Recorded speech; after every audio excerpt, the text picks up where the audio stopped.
Family and friends, top of the day, it's Friday and you still ain't got no realtor. To date, 41 states, along with Washington D.C. and Puerto Rico, have streets named after Martin Luther King Jr. to commemorate his efforts towards the civil rights movement and social inequality. Ironically, there are streets named after MLK in countries outside of the United States, but not one named after him in Columbia, South Carolina. Stay with me.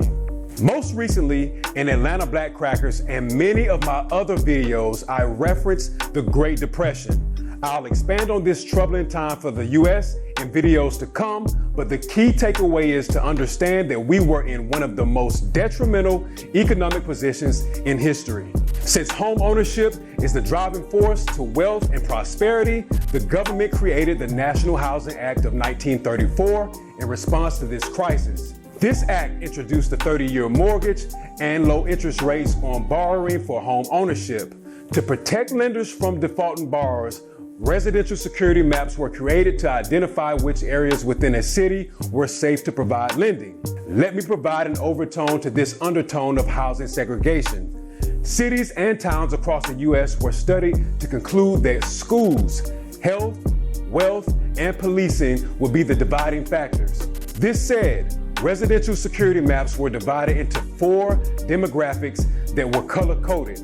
You had the green areas, which were reserved for businessmen. Blue sections identified white-collar families. Yellow was used to locate the working class, which were declining areas within the city. And red was used to target foreigners, low-class whites, and African Americans. It is important to understand that just because individuals and families were located in these red areas, it did not imply they were actually more prone to default on loan repayment. However, the classification made it extremely difficult to buy or refinance. If you can't purchase a home, you would never begin the equity generation process. If you can't refi, you would never be able to cash out on the equity generated. To add insult to injury, covenants were created in all other residential security sections that forbid selling homes to African Americans. Let's fast forward to the year of 1968, when Dr. Martin Luther King Jr. was assassinated. This unfortunate incident not only exposed inequality in America as a whole, but more specifically, the housing sector. For this, President Lyndon B. Johnson signed the 1968 Civil Rights Act, and under this umbrella, the Fair Housing Act was also created. The act prohibited discrimination concerning the sale, rental, and financing of housing based on race, religion, national origin, and sex. While commendable, the act did little, if any, to address the damage already done to millions regarding housing inequality. Furthermore, the act was not enforced properly, which perpetuated the original issue. For years, the act failed to gain congressional approval, but due to MLK's assassination, President Johnson felt it befitting to use this national tragedy to memorialize King's efforts and urged Congress to approve the act prior to his funeral.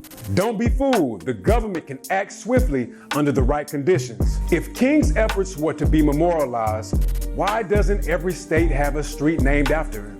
If the Fair Housing Act was supposed to create equality, then why is home ownership still disproportionate in the African American community? I bet President Johnson is rolling over in his grave at the outright disrespect of King's legacy. You still ain't got no realtor, and blacks still ain't got no houses, even with the Fair Housing Act I present to you. Redlining. Happy to help. Make it a great day.